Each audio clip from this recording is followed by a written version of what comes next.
Chinese have just arrived. Here's Ben. Excellent. Yeah. And we're live on YouTube.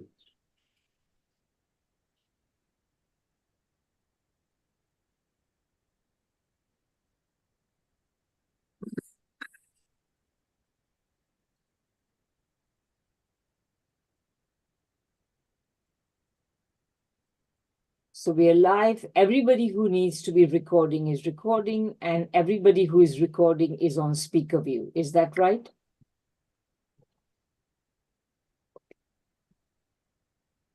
We start in a few seconds. Now, Paul, should I be seeing something to show that it's live streaming? I can see custom live streaming service on mine. Yeah. And I don't know. I can see a green Wi-Fi icon. Yeah. Yeah, that's right. There's a green Wi-Fi icon. Maybe somebody should just check out the No, Paul. the Paul actual, knows what's Alan and Linda. Paul is in control. Okay. So just allow Okay. Paul You're to, on YouTube. Relax. You're okay. Yeah, you got it. You got it. Me? Relax? In your big room, just relax, man. In your dreams.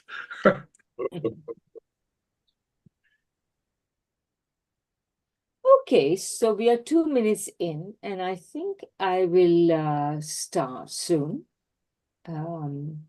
So if everybody's okay, if anybody is not okay, say something now. Otherwise, I'll start in a few seconds.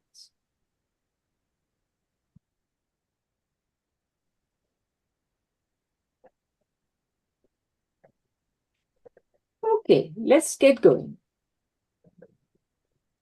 Hello, and welcome to the second part of our webinars on the upcoming historic presidential elections in Venezuela, in which President Maduro is seeking a third term.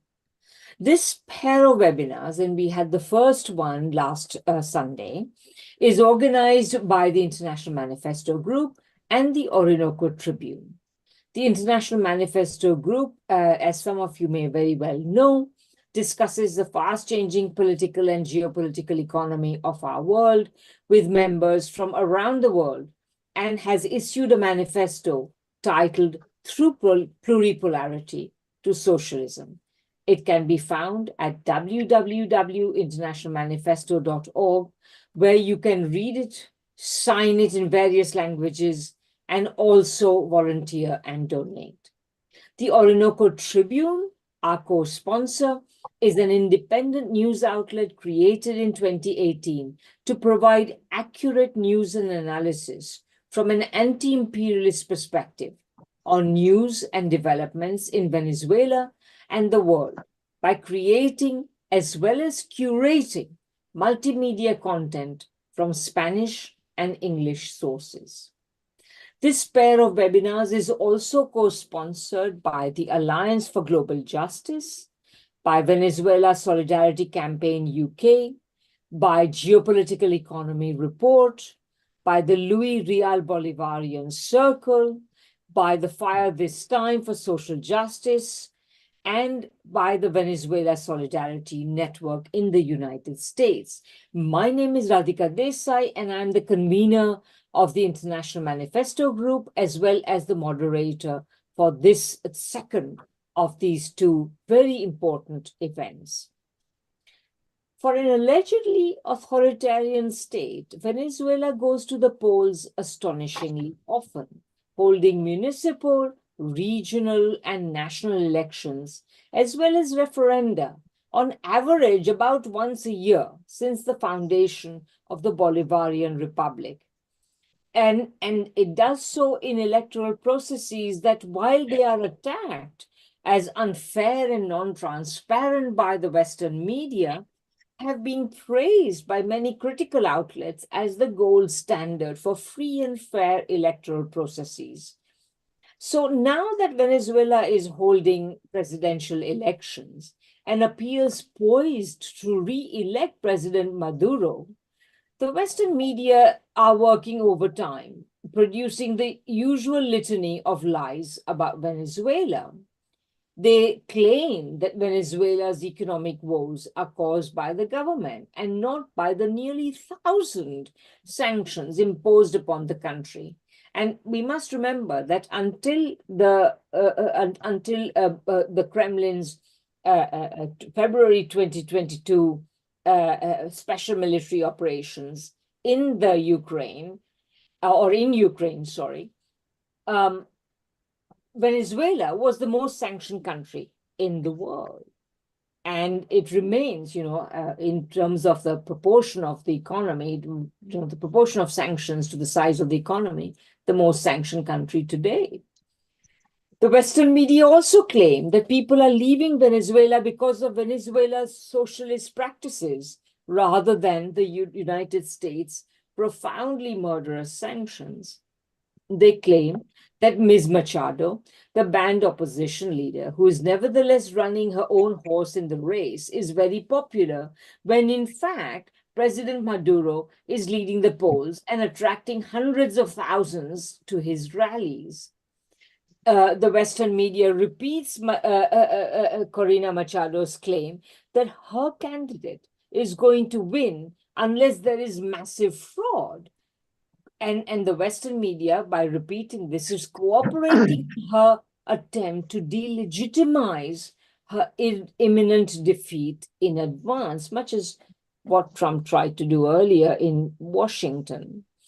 The Western media claims that the United States and the West is interested in Venezuelan democracy, when in fact they are merely interested in Venezuela's resources. The list of lies is so long that, quite frankly, to list them all would be to take up unnecessary time. And it's time that we had better spent listening to the truths instead. Last Sunday, as the first of this pair of webinars, we had 4 speakers, and now we are going to listen to the next 4. So without much ado, let me introduce the first of our speakers, Diego Siqueira.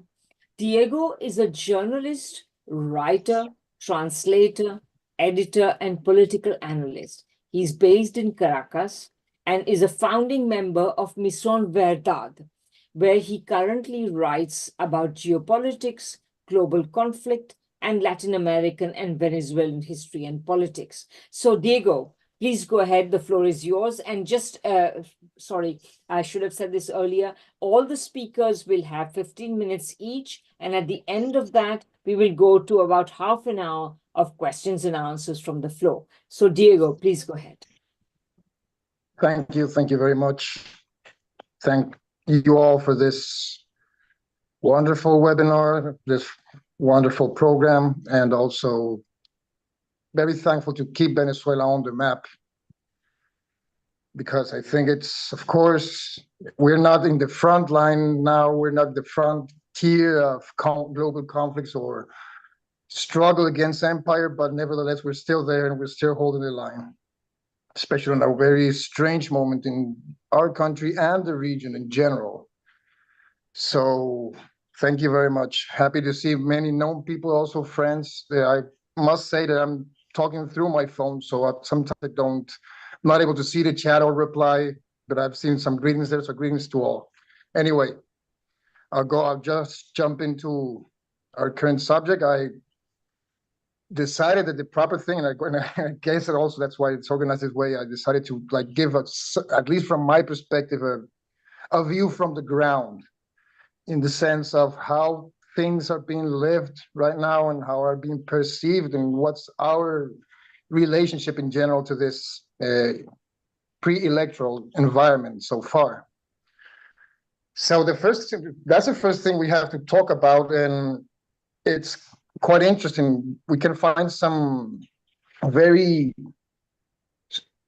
strong differences of previous electoral moments, and of course it has to do with the social and economic context. And also something else which I will further elaborate. This is the first time we don't have like a highly festive, highly insanely mobilized, overwhelming climate It's actually rather pretty low key if you can contrast it to any of the previous ones, including the Essequibo one, that was our latest electoral moment. This has to do with many things that are, of course, related firstly to the sanction regime we've gone through, to the practically decade we've also survived of many sorts and styles and templates and rationales of global of conflict, hybrid warfare, if you will. I'm not going to develop the concept this time. Don't think it's necessary either. I think it's a staple word now. But we have to say firstly that Venezuela prevailed. The U.S. lost in a let's call it a asymmetrical equation. They didn't reach their own goals, aims, or objectives. They were the superpower. They were the ones who declared what they were going to do, and they failed. So that first headline, I think it's very important to never lose from sight. But secondly, there's something else.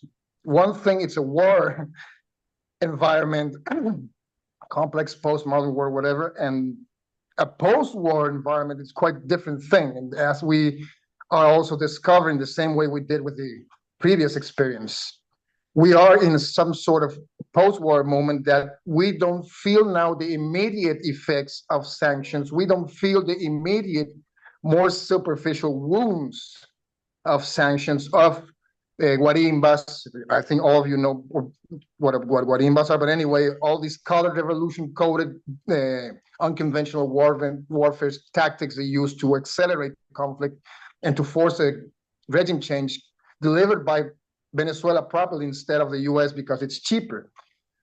So we're now at a stage that many things are quite frankly under control, even more than during the Comandante Chavez years. And I'm talking specifically about two things. I'm talking about economy, domestic economy in this case, but also media environment. Also, it's, quite different. This has to do for many reasons, but one of them I would like to expose, to show you, it's basically the new consensus that currently exists, which are highly pragmatical and highly functional too, and I think also they're highly beneficial, regardless of course, what to desire of expected things should be. I'm talking about how, for example, we have reached the lowest number in inflation, how our problem, it's not a shortage of goods or access. It's basically something that has a lot to do with the global dynamic, which is the value of our currency, hence the value of salary. And of course, something else that we have to also address, which is a series of distortions of phenomena of even social malaise, if you want, that are actually completely related to the current context. Especially if the government has relied on a quite interesting strategy that work very close to the private sector, a private sector that historically has been part of the engines of conspiracy, but currently they realize how much they've lost with sanctions. I think this is an important element also because it kind of changes the equation of resistance, call it that way. Of course, it also brings another series of contradictions that for a Venezuelan that has seen all this going on, I think they are just not that important. Still, there are two major effects of this moment that I think we have to take into consideration. First of it, it's political erosion, I think, as in political involvement from the majorities. And people are really tired of conflict, but they are really tired also of politics itself as a general thing. I'm not saying about Chavista politics. I'm not saying opposition politics. I'm saying politics in general. And this has a direct effect. It is a direct effect from sanctions. People are jaded. We also have terrible communications outcomes from every side, and that also, doesn't help what people love to call the narrative right now. But I think it's also not that important. Still, I think this all talks about these deeper layer of wounds, of scars, from our survival of this 10-year misadventure. And that doesn't mean that people are not aware. I mean, this is still a highly political conscious population, but with these kind of catches. I mean, this kind of emotional woes because things have certainly improved very much, but we're not right there. We're not that close to shore yet, and we also saw even moments that we were even closer. I mean, the Venezuela se arregló meme was one of those, but it lasted not too long. The other thing is that I think this is also quite obvious, but you have to mind that one of these explanations has to do with the Tocqueville effect, the Tocqueville paradox, if you will. You see, things have improved, but as they improve more than the previous stages, the demand of approval in general actually intensifies. So also frustration intensifies too. So we're probably in that moment, I think, basically because people are able to demand even more or ask for or expect more from economic approval, social stability, political moment, daily life, which was the central battle of each and all Venezuelans.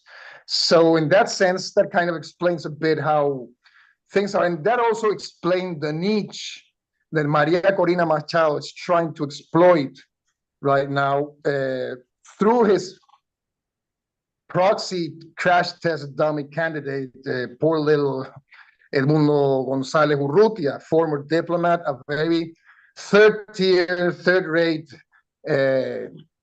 diplomat with no actual political participation before. So that kind of resembles the Guaido moment. But he's even further away of the limelight than Guaido was before he became suddenly president. But of course, it tells you a lot of things about how the correlation of forces is actually operating.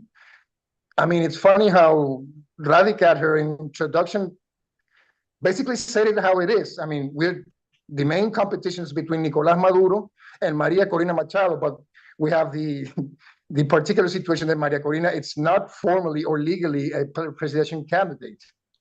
That would be his proxy, which is, it's pretty cynical if you think for a moment, because we're talking about an old man, a non-charismatic old man, a tired one, and inexperienced in politic-wise, that it's actually not a threat to Maria Corina. I could think about at least a dozen other possible formula compañeros or compañeras here that could have even be more effective electorally speaking, but of course they would become a threat because they actually demonstrated, regardless of how they do have a mind of their own. And there's another thing which is also a particular element of context here, which is another consensus, another national consensus that's related to actually the opposition itself.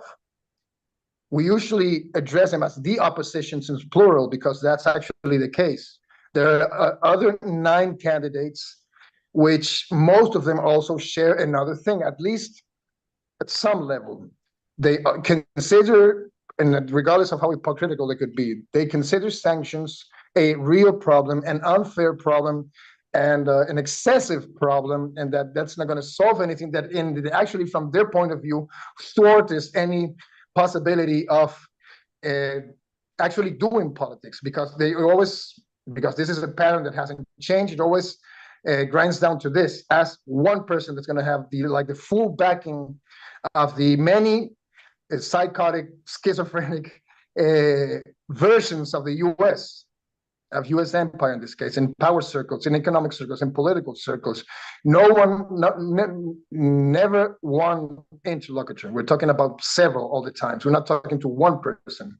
So we don't know who we're talking about when we talk about, but sometimes, of course, you have the basic guy that asks is the president of the U.S. or is someone representing some circle of capital interest in Venezuela. The other thing about the elections, you're going to have, because of things how they are, it's going to be a pretty systemic vote one more time. but with a particular element also. This also has a particularity, which is, I think it's more global than local, which is this extreme social engineering, step by step, block by block, street by street, that the media battle has become. And I'm being quite ironical about it because I think it has been quite shady from every side. But anyway, but it doesn't rule out the hysterical ways of electioneering that's going on here. And I know it's not a Venezuelan thing.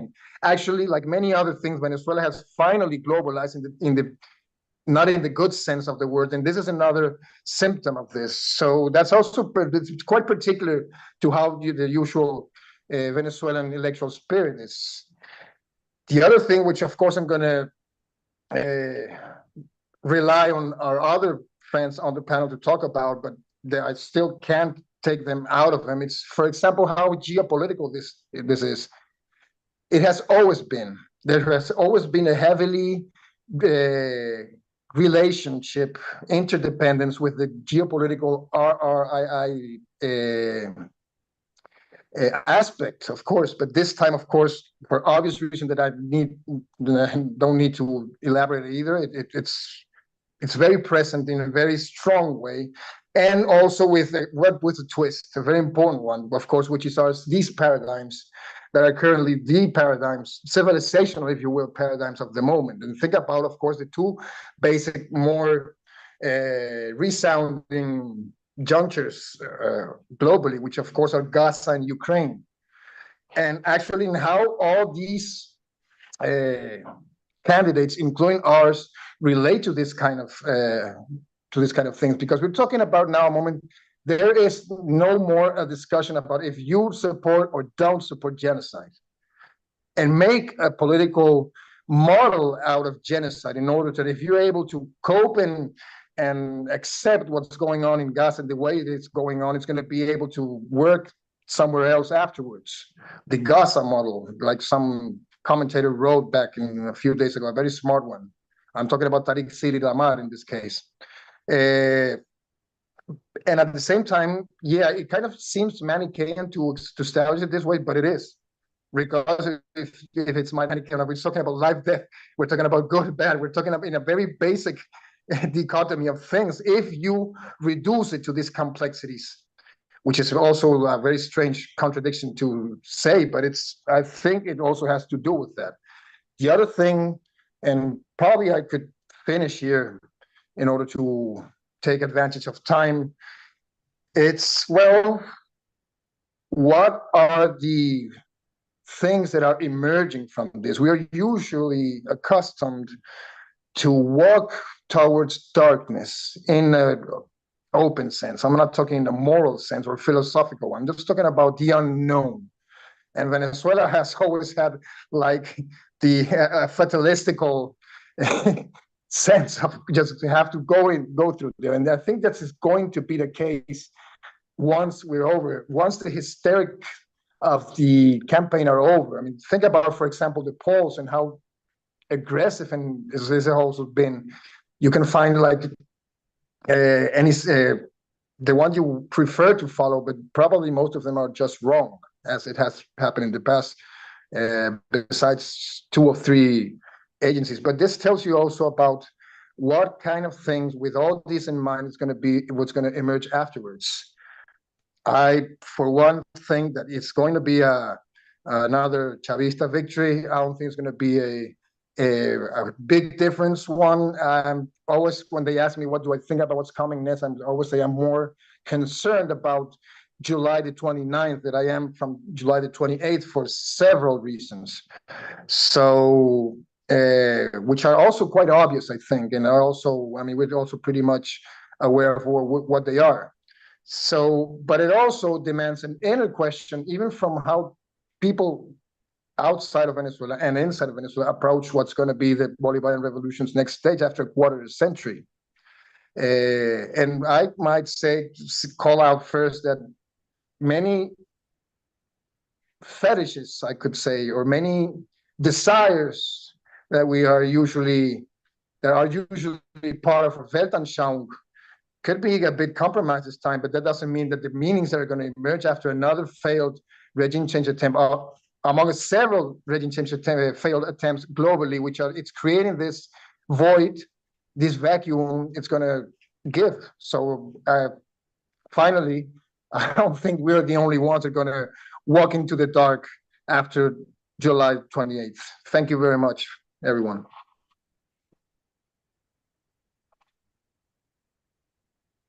Thank you so much, Diego. That was really a wonderful introduction to what Venezuela and her democratic processes are up against. So thank you very much.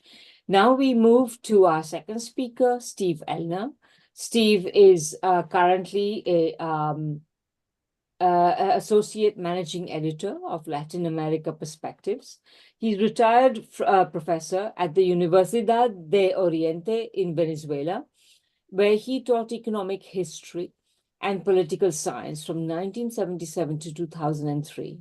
Among his more than a dozen books on Latin America and Latin American politics and history is his soon-to-be-released edited collection, Latin America's Pink Tide, Breakthroughs and Shortcomings, Roman and Littlefield. He has published on the op-ed pages of many outlets, including the New York Times and the Los Angeles Times. So Steve, please take it away. Thank you, Radhika, Jesus, Alan, and the others who have made these two webinars possible, and for this invitation to talk about the upcoming elections, and to counter the distortions and the half-truths of the mainstream media. Actually, the term half-truth itself is misleading, in that many times half-truth refers to 10% truth and 90% false. And I think that's what's happened in the case of Venezuela with regard to the corporate media reporting on these upcoming elections. I would like to look at the wider implications of July 28th. What it means not only for Venezuela, but also the region and the world, and two issues in particular. And that is the rise of the far right and the issue of imperialism, US imperialism in particular. The issue of the rise of the far right and what many call fascism or neo-fascism is the central focus of discussion about elections here in the United States. And the case of recent elections in France, in Holland, Germany, throughout Europe in general. These two contexts, the context of the rise of the far left, the far right, excuse me, and the rise of imperialism, the role of US imperialism, is also the source of much debate on the left. For instance, some on the left argue that Trump is not a fascist because fascism only emerges in reaction to a strong left, which in the case of the United States isn't the case, unfortunately. And there are people on the left, specifically theoretical analysts on the left, who deny that imperialism should be the central focus of any analysis of what's happening in the world. And they reject the idea of prioritizing the struggle against US imperialism. In the case of Venezuela, both factors are at play and have to be emphasized in any discussion. That is the issue of the rise of the far left, for the far right, and the issue of US imperialism. Needless to say, the mainstream media doesn't even remotely discuss either one of these two issues.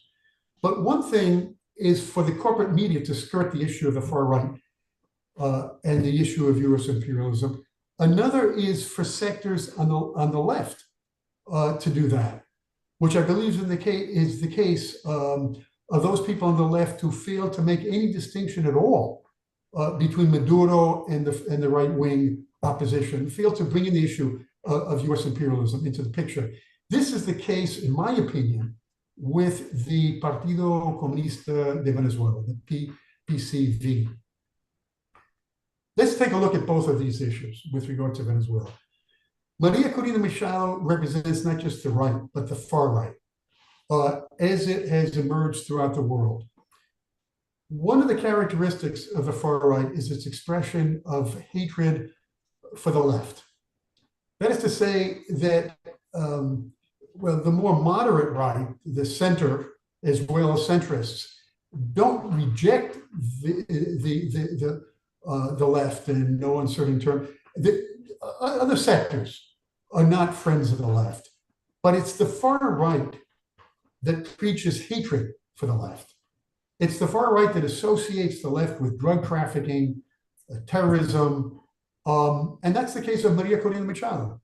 That's what she's done over a period of many, many years, specifically in reference to the Maduro government, time and time again, but also in reference to the Foro de Sao Paulo, which takes in leftist movements throughout Latin America. Another expression of hatred for the Chavistas is her brandishing of the slogan, "No to impunity." And on that basis, she talks about wanting to see President Maduro behind bars. The other sectors of the opposition, which I call the center right, Manuel Rosales, who was the candidate for the opposition before he dropped out, and Enrique Capriles as well, and even Henry Ramos of Acción Democrática. These people previously adhered to similar positions, but those people, after so many fiascos on the part of the opposition, they modified their position after the opposition lost control of the National Assembly in the year 2020.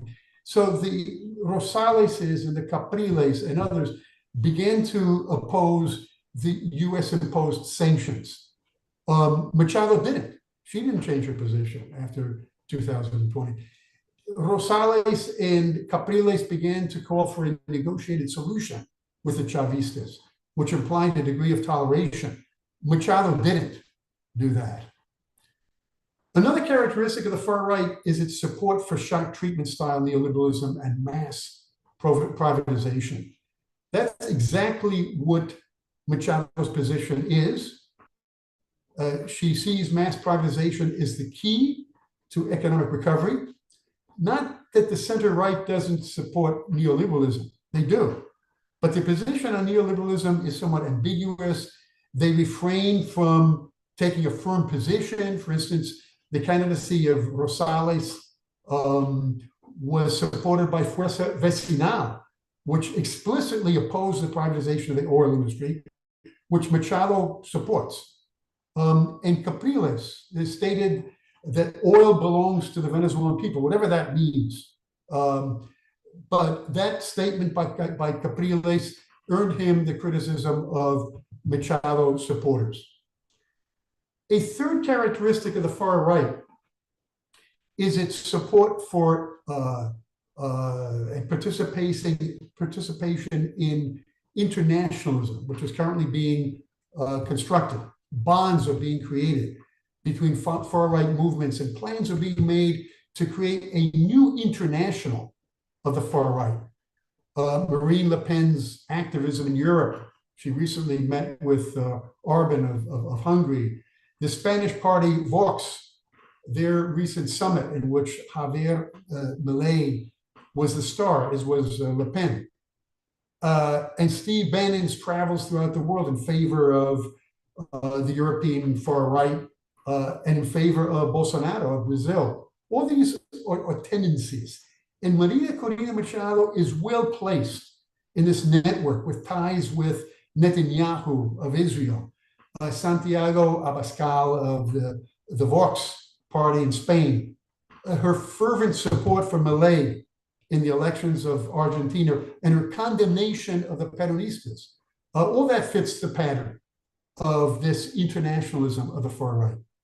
So that's the first dimension that I believe is at stake in the upcoming elections, which the media isn't touching with a 10-foot pole.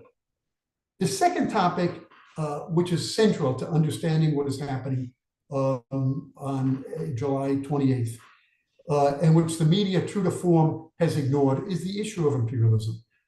Unfortunately, sectors of the left also play down the topic. Francisco Palmieri, who's the de facto US ambassador to Venezuela stationed in Bogota, has declared that the US supports Machado on the basis of the fact that she won the opposition's primaries held in October. But there were other options for Washington. Rosales, for instance, didn't participate in those primaries. So why did the United States, why did the State Department cast him aside? Furthermore, once it was clear that the Venezuelan state would not allow Machado to run under any circumstances, the US backed Machado's right to choose who that candidate was going to be. That is to say that Washington is not only supporting the opposition per se, it's backing the far right within the Venezuelan opposition, as it did previously with Leopoldo Lopez, beginning with the Guarimba that Diego made reference to, the first Guarimba in 2014. And as the State Department did in the case of Guaido, those two leaders, Leopoldo Lopez and Guaido, belonged to the far right party, Voluntad Popular, and that party supported Machado's candidacy in the primaries that were held in October of last year. July 28th has to be seen in the context of a candidate that is Maduro, who has resisted the actions of US interventionism, who's pronounced, the most pronounced expression of US interventionism is the system of sanctions, but it includes many, many other things as well, which the webinar last week and the other speakers today will enter into detail on. In contrast, Machado makes no effort to hide her pro-US sympathies, which she states explicitly. There is no way to deny the fact that these elections pit an anti-imperialist candidate against a pro-imperialist one. Yet sectors on the left, in effect, deny that this is the central issue of the elections. The PCV, which I mentioned before, the Communist Party of Venezuela, places Maduro in the same category as the opposition on the basis of his alleged neoliberal economic policies, which I will not go into. There's no time for it, unless during the Q&A session there's interest for me to do that. But there's a contradiction here with regard to the Communist Party. If you read the PCV statements justifying their support for Enrique Marquez, it has nothing to do with economic policy, because Marquez himself cannot be described as anti-neoliberal. Over the last two decades, Marquez was not particularly well known in Venezuela, but Marquez has been closely associated with Manuel Rosales and his Un Nuevo Tiempo party. This is a tendency in Venezuelan politics similar to social democrats throughout the world. Elsewhere, they maintained, in some cases, fairly progressive economic policies up until the 80s and 90s, when they tended to support a moderate version of neoliberalism. Not the radical neoliberalism of Machado, but nevertheless neoliberalism, which one might describe as selective privatization, which was the case of Rosales when he was the mayor of Maracaibo. So basically, the PCV is raising the banner of democracy and forgetting about anti-imperialism, at least when it comes to its analysis of the Maduro government. The PCV may call itself anti-imperialist, and in fact it is, but nowhere do they deal with a relationship between imperialism and the Maduro government. If they did, they wouldn't be able to voice their all-out condemnation of the Maduro government. So just to wind up, I guess I have just a minute or two left. So I've just summarized by saying that sectors of the left accuse Maduro and those who support him of adhering to what is often pejoratively referred to as campism. Campism goes back to the first Cold War, when the leftists allegedly had to choose between the Soviet Union, which adhered to socialism but was anti-democratic, and the United States, which adhered to democracy but was pro-capitalist. The Green Party, their presidential candidate in 2020, Howie Hawkins, used the term campism, and in doing so condemned the Maduro government. Fortunately, the current Green Party candidate, Jill Stein, takes an entirely different position. But the problem with campism is that it frames the issue that ignores several key aspects. One is that the United States might be democratic, But there's no question that it provides support for dictatorships throughout the world. It did during Cold War I, and it's doing that today. I won't go into details on that.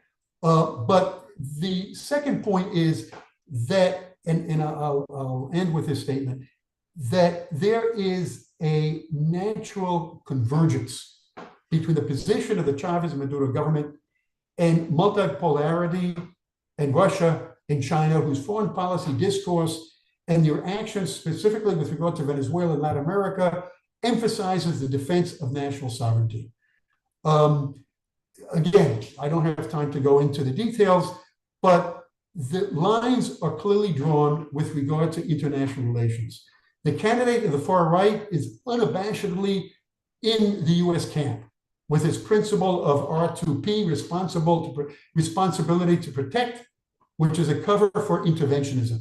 On the other side, you have a government which has received support from Russia and China, but one based on the principle of defense of national sovereignty. That doesn't mean that Venezuela is in the camp of those nations, but rather that there is a convergence with regard to the basic principle of national sovereignty. And this manifests itself in both political and economic spheres. The latter being the importance that the Maduro government is giving Venezuela interest in becoming a member of BRICS, an organization which China and Russia are founding members of. Okay, my time is up. Thank you.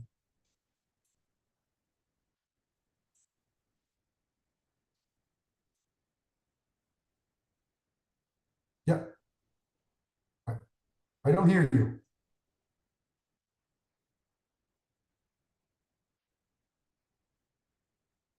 Radhika's trying to unmute, but she's having a problem with her. Okay, I just have some my irritating alarm going off. Okay, there we are. Okay, sorry. Yes, thank you so much, Steve. That was really great. And a fantastic analysis of the confrontation between imperialism and what's going on in Venezuela. Thank you so much. Next speaker. Oh, and I should add that I see that some people are already putting questions in the chat. So please feel free to do that. I will be collating those questions at the end and for the question and answer session. And since we are a relatively small group, you can also put questions by raising hands in the question and answer session. Okay. So let me go on and introduce our third speaker, who is Benjamin Norton. Ben hardly needs any introduction. He is the founder and editor of the independent news website Geopolitical Economy Report, where he does original reporting in both English and Spanish. He has reported from numerous countries, including Venezuela, Nicaragua, Bolivia, Ecuador, Honduras, Colombia, and many others. His journalistic work has been published in dozens of media outlets, and he has done interviews on a very wide range of international news outlets. And he always gives a great speech. So Ben, please go ahead. Thank you for the much too generous introduction, Radhika. Can everyone see me and hear me? Great. It's a pleasure being here. I want to thank Jesus also for organizing this very important digital conference. And I think actually my remarks, they flow very well from Diego and also from Steve. I think it's a logical sense because today I'll be speaking about Venezuela and geopolitics, Venezuela's very valiant role in challenging US-led imperialism. And in order to do that, I actually presented a short presentation. I created a short presentation. So I'm going to try to, can I share my screen? It's saying that it's disabled. Yes, Linda, make you would a you please make Ben co-host and then he will be able to share? Sorry, Ben, I have to find again. Yeah, no problem.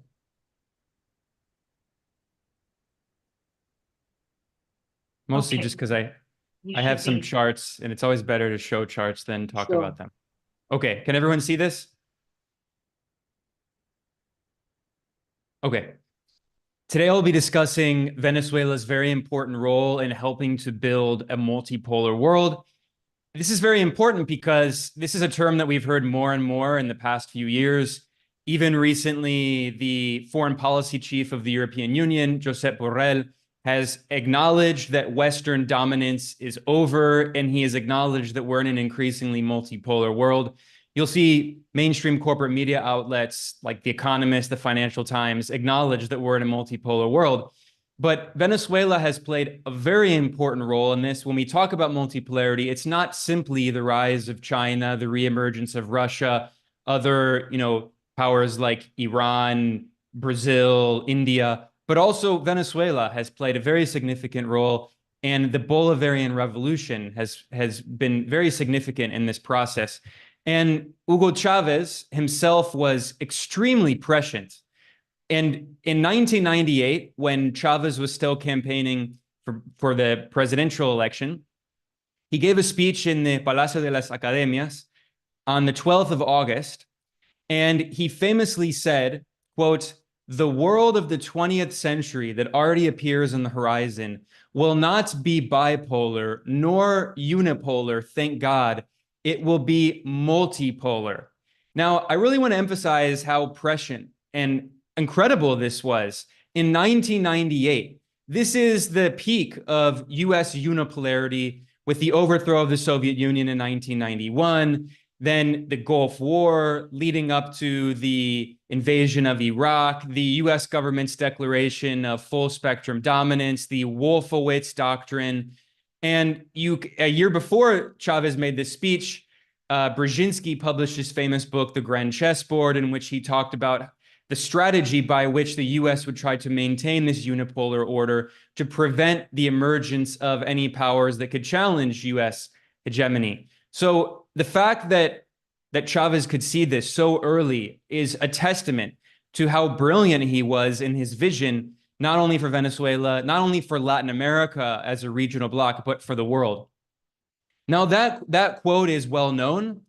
What is not as well known is the larger context. So in this speech that we have a transcript of, I posted the link at the source here, I translated the larger context of the quote. And after saying that it's clear that the 21st century, I'm sorry, I just noticed that I have a typo in this presentation. He said the world of the 21st century. That's a major typo, sorry. The world of the 21st century that is on the horizon. But furthermore, he continues saying in this quote that there is obviously a North American pole. He noted that there was a European pole that had emerged with the European Union. At this time, many people still thought that Europe might be a more independent pole, although, of course, we've seen that in the past 20 years, the EU has been completely subordinated to the United States, which has only gotten worse with the proxy war in Ukraine. Chavez acknowledged an Asian pole. He also said, very importantly, China is rising. And he could see this very clearly. This is before China joined the World Trade Organization in 2001 and saw incredible world historic double-digit GDP growth. But still, he could see very clearly that China was rising. He talked about the Asian tigers, which had gone through the 1997 Asian financial crisis, but he noted that they still made effort to lift themselves up. But what's very important is Chavez also said, look, Latin America must be an important pole in this multipolar world. With great effort, he said, we have an obligation as well as the need to propel the formation in the medium term of a true world power in this part of the world, in this part of the American continent. And he noted that Venezuela could be a hinge, not only in South America, but linking Central America to South America, linking the Caribbean to Latin America. And of course, the fact that he could see the rise of China in the 1990s is very important. Of course, this is probably the most important geopolitical development of the 21st century, is the economic rise of China, overtaking the United States as the world's largest economy, according to IMF data in 2017. Today, China, when its GDP is measured at purchasing power parity, represents 19% of world GDP. And that's actually probably an understatement because of the way China measures GDP. It actually emphasizes manufacturing production and downplays services, whereas a huge part of US GDP is fictitious capital in the financial sector. The US also does computed GDP using, for instance, owner-occupied housing. So what you would charge if you were renting your house, and that's computed into GDP. So the point is if you look at the chart on the right, you can see that China has become the world's largest manufacturing power by far, representing 35% of global gross production in manufacturing. So the fact that Chavez could see this, I mean, again, is a testament to how much of a visionary he was. And Chavez took his first trip to China in 1999, his first year of his presidency. And this was also important because it marked the 50th anniversary of the founding of the People's Republic of China. It also marked the 25th anniversary of Venezuela's relations with China. And this year, 2024, they just celebrated their 50th anniversary and had an event that I attended in Beijing. Furthermore, in a speech that Chavez gave when he visited Peking University in 1999, he said, quote, "We have begun to produce an autonomous world politics independent of any center of power, and in that we are also like China." So emphasizing this increasing multipolarity back in the 1990s. Now, Chavez visited China more than any other leader in Latin America and the Caribbean, and multiple times throughout his terms. And in 2001, he met with Jiang Zemin, and they declared a strategic partnership for common development. And that has very much continued and strengthened under President Nicolás Maduro. And in 2023, Maduro visited China and signed 31 comprehensive agreements, including they formally upgraded their relations to what China refers to as an all-weather strategic partnership, which is one of the highest designations at the level of Pakistan. Very important for China-Venezuela relations. Now, if this is a chart that looks at the number of agreements signed between China and Venezuela as of 2017, so this could very much be updated with scores of more, well over 500. But as between 1974 and 1998, before the Bolivarian Revolution, before Chavez and Maduro, Venezuela and China only had signed 20 agreements. From 1999 to 2017, in just 18 years, they signed 472 agreements. This really emphasizes how important this friendship is. And this is a chart that shows trade between Venezuela and China, which is so important because, as I'll be talking about with sanctions, China, being the world's largest economy, has been an economic lifeline that has allowed Venezuela to pursue an alternative path, trying to build socialism, challenging neoliberalism and US-led imperialism. And if you look in the 1990s, trade was basically zero. In the 2000s, there was trade, but it was pretty negligible. And it started increasing in the late 2000s and exploded in the 2010s, especially under President Maduro. And what's interesting about this chart is you can see that actually Venezuela has enjoyed a trade surplus with China. Of course, most of that is oil exports, but that's still important because, of course, China has a massive current account surplus and it has a massive trade surplus with many countries. But with Venezuela and also with Brazil, it actually has a trade deficit. And this is extremely important because the US has tried to crush Venezuela through sanctions and a blockade. And this chart on the left, you can see that Venezuela's oil production, it's not a coincidence, it collapsed, first of all, when the US pressured Saudi Arabia in the 2010s to collapse international oil prices. This is before Saudi Arabia was pursuing a more independent, non-aligned policy. And John Kerry took a trip to Riyadh and made an agreement in which the US provided more and more support to the extremist far-right forces, the Contras in Syria, in an attempt to overthrow the Syrian government. And in return, Saudi Arabia massively overproduced oil, which collapsed the price of oil in the international market, which also was an attempt to crush not only Venezuela, but also Iran, to try to pressure Iran to go to the negotiating table of the JCPOA, the Iran nuclear deal. And of course, it was an attempt to punish Russia after the US-backed coup in Ukraine in 2014 and the annexation of Crimea, which had historically been part of Russia and was only given as basically a formality when Ukraine and Russia were part of the Soviet Union. And the US was trying to suffocate Russia's economy with the imposition of sanctions, and then furthermore, with the collapse of oil prices. Following that, the Obama administration declared Venezuela to be a so-called extraordinary and unusual threat to the national security of the United States. And that led to capital flight. It led to international investors refusing to invest in Venezuela because of fear of US sanctions, which followed many rounds of aggressive sanctions that started under Obama and accelerated under Trump and have continued under Biden. And you can see it's not a coincidence that oil production in Venezuela collapsed. And in fact, the US Energy Information Administration boasts of this on its website, noting that Venezuelan oil production fell to its lowest levels in 2019 at the peak of the US-led coup attempt, the lowest levels since 2003 when the US orchestrated the coup that briefly succeeded just 2 days in Venezuela in April 2002. And then there was an oil lockout, a boss's fake strike led by pro-imperialist elements in PDVSA, the oil company. So Venezuela is in some ways part of this global trend. This map should be updated. This map shows how China has become the largest trading partner of a plurality of countries on Earth. Actually, it recently became a majority of countries on Earth. And Venezuela has also, its largest trading partner is now China. This should be updated. But the point is that Venezuela has been part of a global trend, but it has been at the vanguard of this trend. Along with Latin America as a whole, you can see that in the early 2000s, trade with China was still very, very low, but it has absolutely exploded to such an extent that now China is the largest trading partner of Latin America as a whole, if you exclude Mexico. Now, President Maduro has applied officially for Venezuela to join BRICS, and Maduro said that BRICS represents the potential, quote, new world order without hegemony, without empires, without colonialism of free and independent countries. And BRICS, of course, although there are internal contradictions, it represents an economic alternative to US-led imperialism.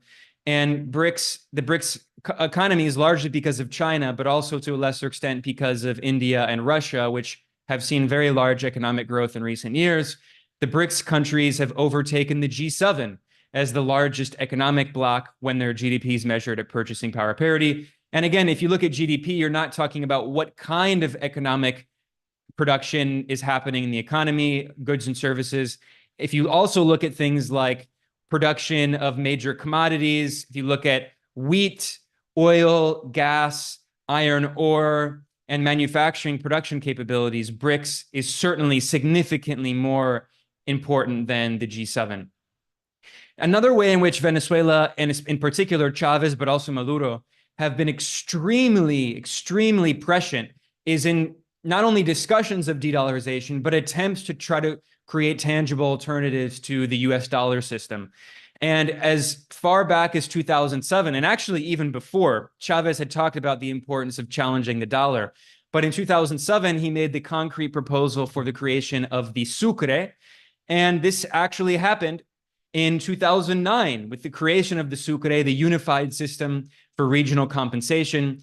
And that was created in 2009. And from 2010 into 2016, it was used for over $1 billion worth of trade. And it was mostly with Ecuador. And then with the basically internal coup after Rafael Correa left power in 2017. And you had the rise of Lenín Moreno, who basically, he was a traitor who did a kind of internal coup. And then you subsequently had right-wing pro-imperialist governments that led to the death of the Sucre. But this is very important because today we've seen, for instance, Lula da Silva in Brazil has really talked once again about the importance of challenging US dollar hegemony. He's called for creating a Latin American currency. And of course, Brazil is the B in BRICS. He took a trip to China in 2023 and went to the New Development Bank, which is currently headed by former Brazilian President Dilma Rousseff, and talked about the importance of creating alternatives to the dollar. This is, of course, very important and very welcome, but this is well over a decade after Venezuela played a lead role in actually creating a Latin American currency. And because of the series of coups in the region, the rise of right-wing governments, that we did see the unfortunate death of the Sucre in the short term, but I do think that in the long term, the medium to the long term, Chavez and Maduro and the Bolivarian Revolution will be shown to be extremely visionary. Now, of course, the institution that helped to oversee the creation of the Sucre was the Bolivarian Alliance for the Peoples of Our Americas. And as is often forgotten, it's not just the ALBA, but also the TCP, which stands for the People's Trade Treaty. So the idea is to create an alternative to neoliberal free trade fundamentalism, which in reality is not free trade, it's freedom for foreign investors. The vast majority of so-called free trade agreements, they're not so concerned about free trade, they're concerned about making sure that foreign capital concentrated in the US on Wall Street, in City of London, that they have so-called freedom of investment with no capital control, so they can move very speculative capital flows and hot money in and out of the country without any limitations. But the ALBA TCP has always been an alternative for what a regional trade bloc could look like. And of course, this is why the US has targeted the ALBA and has pressured every government in the region to withdraw from and sabotage ALBA. And the photo on the left showing ALBA in the first iteration back when Chavez was still in power before his death in 2013, you can see that almost all of the leaders in this photo were targeted by US coups. So in the case of, on the right of the photo, you can see Manuel Zelaya, the elected president of Honduras, who was overthrown in a US-backed right-wing military coup in 2009. You can see to the right of him, to our left, is Evo Morales, the president of Bolivia, who was overthrown in a US-backed coup in 2019. You can see, of course, Chavez, who was a victim of a US-backed coup in 2002, and many constant, never-ending coup attempts subsequently. And then, of course, you have Daniel Ortega, the Sandinista leader, the president of Nicaragua, and he was targeted in a very violent coup attempt that failed in 2018. And of course, there was the Contra death squads in the 1980s. So it's not a coincidence that the US has targeted all of these leaders for overthrow. And after Rafael Correa left power in Ecuador in 2017, the internal coup happened and Ecuador withdrew from the ALBA. And after the 2009 coup against Zelaya and Honduras, the right-wing coup regime also withdrew from ALBA. And after the US-backed coup against Evo in Bolivia in 2019, Bolivia also withdrew from ALBA. We can see a very clear trend here. So the US has seen this, US-led imperialism has seen the ALBA as one of the most significant threats to imperialism in the region and to US economic hegemony. And then, of course, we all know, I don't need to speak about, I mentioned the 2002 coup that was backed by the George Bush administration. And then, of course, in 2019, the coup attempt with Juan Guaido that the US government played a key role in. We all know about this. And, you know, there has been a lot of attention, I'm wrapping up, by the way. There has been a lot of attention to Venezuela's oil. And it certainly is true. I'm not saying this is not a factor. Venezuela has the world's largest oil reserves. And Trump himself said in a Republican Party rally in 2023, when I left, Venezuela was ready to collapse. We would have taken it over. We would have gotten all that oil, would have been right next door. This quote got some attention, especially the oil element. But in reality, I think actually what he said is even crazier than we're going to take Venezuela's oil. He said, we would have taken over Venezuela. He didn't say we'll take over the oil. He said we would have taken over the country. And this, of course, has continued under the Democrats, under Biden. It started under Obama. This is very much bipartisan. And there has been attention to comments made by, for instance, Laura Richardson, the commander of U.S. Southern Command under Biden. She said in 2023, she talked about all of the lithium and the lithium triangle of Argentina, Bolivia, and Chile, the world's largest oil reserves, not only in Venezuela, but also Guyana, which is increasingly becoming a kind of U.S. protectorate. The U.S. is using Guyana to try to destabilize Venezuela. There are reports that it's going to build a military base in Guyana. They're attempting to seize Venezuelan territory. She mentioned Venezuela's resources, oil, copper, gold. She mentioned that China imports a lot of food from the region. The Amazon, of course, fresh water, which with climate change is becoming more and more important. But I think it's very simplistic to say simply that the US is desperate to overthrow Venezuela's government because of oil, because of resources. It is a factor. I'm not disputing that. John Bolton, the national security advisor under Trump, acknowledged that US oil companies wanted to get access to Venezuelan oil after Chavez had kicked them out and nationalized the oil industry. It's certainly a factor, but of course, the US is also the world's largest oil producer. The US doesn't need Venezuela's oil. US companies would like it.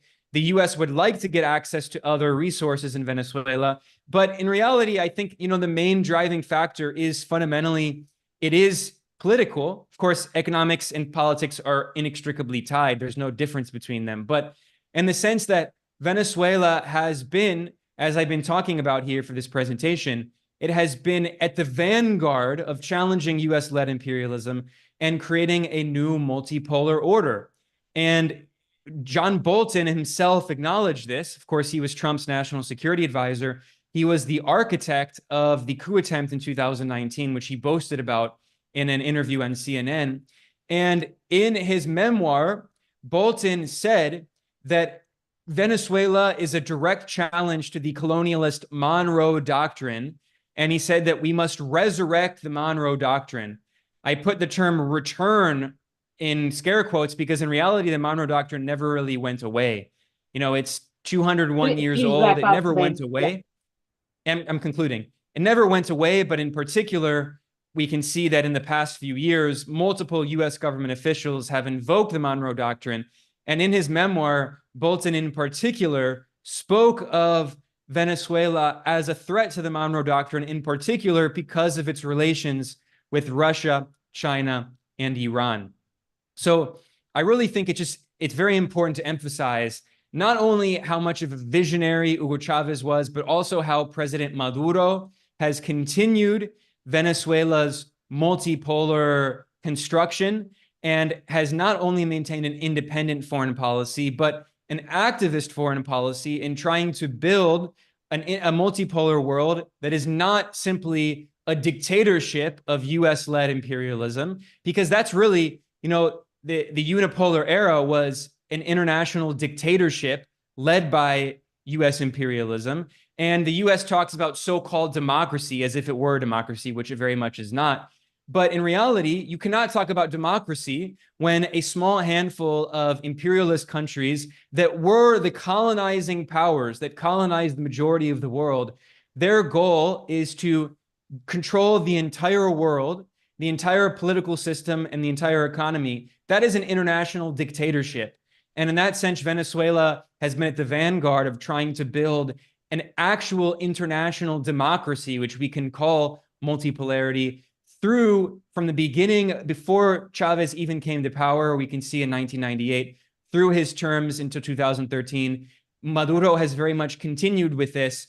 And the Bolivarian Revolution, I think, represents one of the most important revolutions in modern history, in that it showed that even a relatively small country compared to big powers like China and Russia, even a relatively smaller country like Venezuela, can be at the vanguard of helping to build a true international democratic order.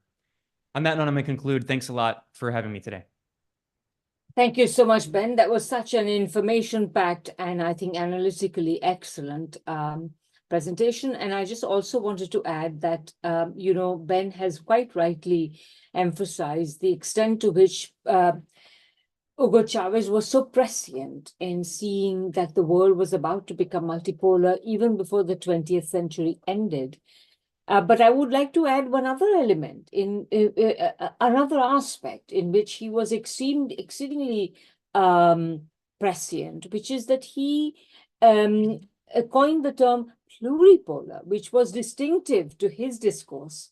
And by that, he meant that, the world economy was acquiring multiple poles of concentrations of productive power, which was essentially undermining the strength of imperialism. But these concentrations of productive power were not the same.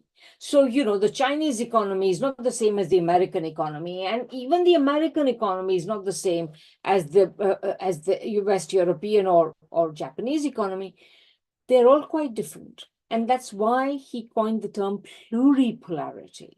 And this is the term that we have used, the International Manifesto Group has used in the, not only in its manifesto, but in the title of its manifesto, through pluripolarity towards socialism. And so for us, it's a profoundly significant theoretical innovation of Hugo Chavez coming from this, as Ben rightly emphasized, the ability of this relatively small country to punch above its weight in the international sphere, not only in economic terms, but also in ideological terms, in theoretical terms. So I just want to emphasize that further. So now we go to our final speaker, Alan MacLeod. Let me just introduce Alan. Alan MacLeod is a member of the Glasgow University Media Group, and he's a senior staff writer for MintPress News. He completed a PhD in 2017, and since then he has already published 2 books, one called Bad News from Venezuela, 20 Years of Fake News, and another called Misreporting and Propaganda in the Information Age, Still Manufacturing Consent.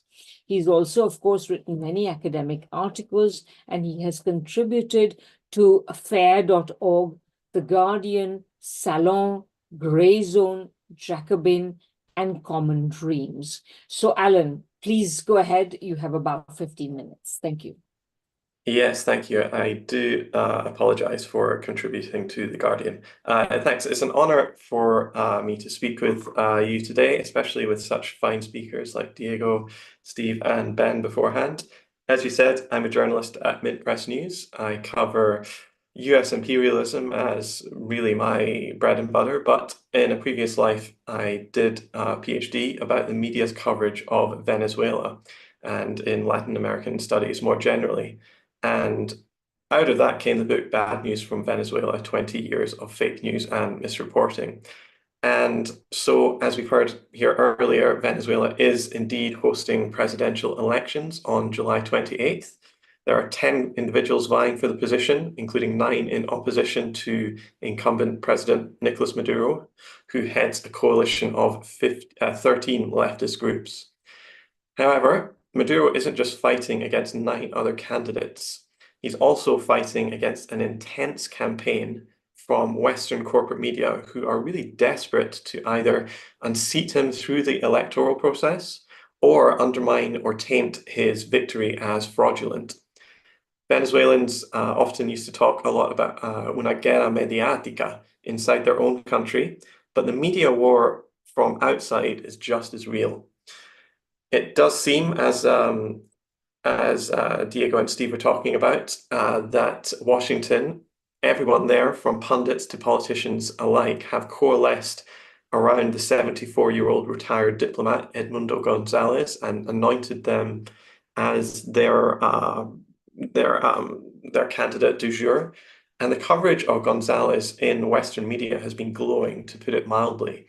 So CNN, for example, describes him as a wildly popular and quiet, bird-loving grandfather full of, quote, poise and calm.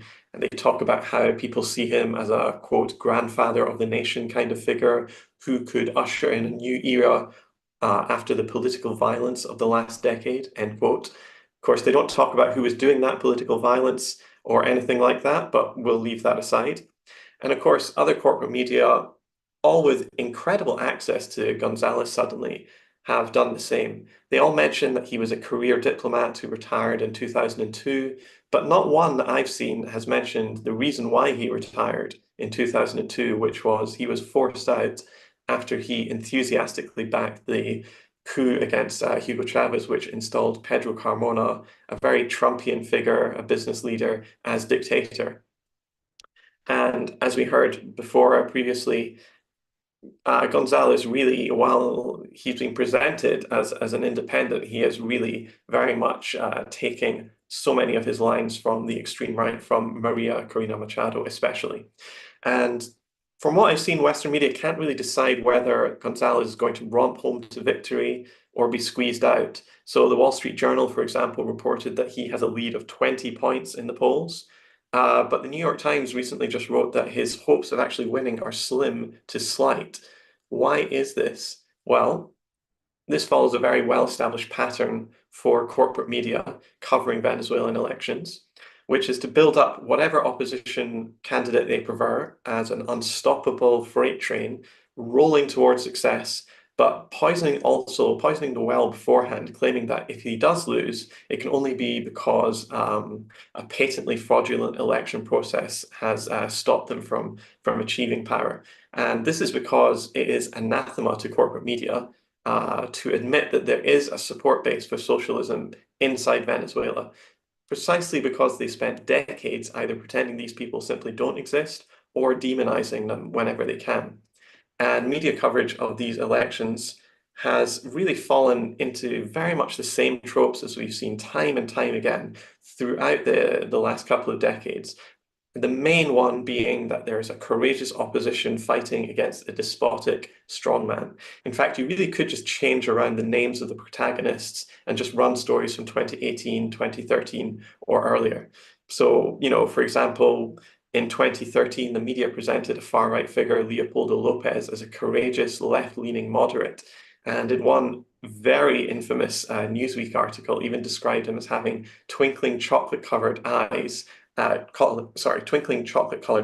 high cheekbones. The article was called "Leopoldo Lopez Gives Venezuela the Image of a Revolutionary Who Has It All."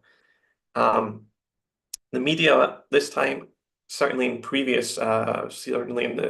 the few previous years, has really given up any semblance of balance, and it has been openly and blatantly calling for military action against Venezuela. And I'll show you a few of those examples right now. So hopefully you can see my screen now. The New York Times printed this one.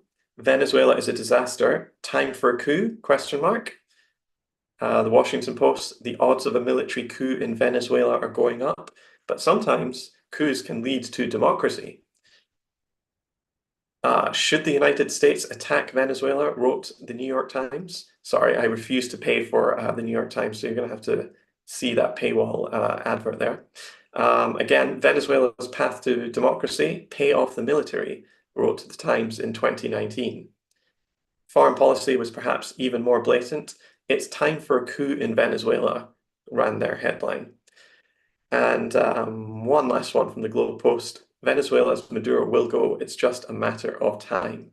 And of course, when those coups were tried and were failed, the media had to come up with some sort of explanation for it. And they went with this in the Washington Post. "Is what's happening in Venezuela attempted coup? First, define coup." So they basically just said, actually, there was no coup. After calling for one for years and years, since it didn't come out the way they wanted, they said, actually, this wasn't a coup. So I think probably for this audience, though, it's more interesting to talk about why this is happening rather than just keep running through more and more examples of biased framing, because we've probably all seen them before. As part of my research for my PhD and my book, I actually interviewed a good number of journalists who produce most of the English language content on Venezuela for Western audiences. And what I got from talking with them was that they're actually a very small group of individuals, and they see themselves as really the intellectual shock troops of democracy fighting against authoritarianism in the form of Chavez or Maduro. So one, for example, the New York Times' Anatoly Kremanayev, he described himself to me as a, quote, "mercenary for hire," end quote, and openly bragged about how he deliberately inserted fake or wildly exaggerated news into the public sphere. He described this as practicing, quote, what he said were sexy tricks. And he even gave me one example. There was a story a while back that condoms in Venezuela cost $750. This was completely untrue, as the 9th paragraph of the story did actually make clear. But if you just read the headline, as most people do, and the first few paragraphs, you would have come up with a very different conclusion. Actually, the truth was that a whole box of condoms in Venezuela cost $8, which was about the same as in the UK or the US at the time. But how is that going to generate a story and generate hate towards a government? It's simply not. And so foreign journalists working for establishment media overwhelmingly see themselves as sometimes having to bend the truth in order to get their desired outcome, which is regime change. And they were very open about this to me. Overwhelmingly, they live in a small bubble of privilege, in penthouses in Altamira in eastern Caracas, and they go to garden parties at the weekend. They live, for the most part, in gated communities with armed guards, and they rarely, if ever, venture out into the more popular areas. And even if they did, a good proportion of Western journalists inside Venezuela can't actually even speak Spanish, so they can't realistically interact with the bottom 90+% of the population. And so to them, it seems that everybody hates the government because everyone in their circles does. And that includes all the people in the newsroom, which I found were really hotbeds of opposition support and activism. Almost all Western sources do employ local Venezuelan journalists, but not from places like the Orinoco Tribune. Much more likely, they're coming from places like El Nacional or El Universal. These were legacy outlets who played a crucial role in the 2002 coup against Chavez. And those who do not conform to this sort of Chavez or Chavistas are the source of all our problems, that narrative are pushed out. So I did speak to one LA Times journalist who covered Venezuela, and he said that in the newsroom, there was a clear sense that this guy, he meant Chavez, was a threat to democracy. And we really need to be taking these opponents' sides and getting that perspective out there, he said. And his colleague, he was told, said that we have to get rid of the government. I also spoke to one Financial Times journalist who did not share the same sort of opinion on the matter. And he told me, he said, quote, "I just never even pitched stories that I knew would never get in. What you read in my book would just never, in any form, get into the Financial Times. And I knew that, and I wasn't stupid enough to waste my time pitching it. I knew it wouldn't even be considered. After I got knocked back from pitching articles, I just stopped. It was complete self-censorship." End quote. So ultimately, why is this happening? The short answer is that in a capitalist system, media are the agents of the capitalist class, and they want to see the end of any attempts to build socialism inside Venezuela. And because it's refused to toe the line, Venezuela has been the target for the US empire for more than 2 decades now. The US has spent vast sums of money and resources attempting to achieve regime change there. This has included funding NGOs, opposition parties, social movements. It's included unilateral coercive measures that have taken the lives of tens of thousands of people and forced millions more to leave. We've seen attempted coups d'etats and more. But little of this would be at all palatable to the American public if the country was not so demonized first in our media. And that's the real crucial role that has been so important to the US empire. That's what the media play. Media constitutes an important front in the battlefield for Venezuela, softening up the public for regime change. And so I'll finish just by reminding you that before they send in the tanks, they always send in the journalists.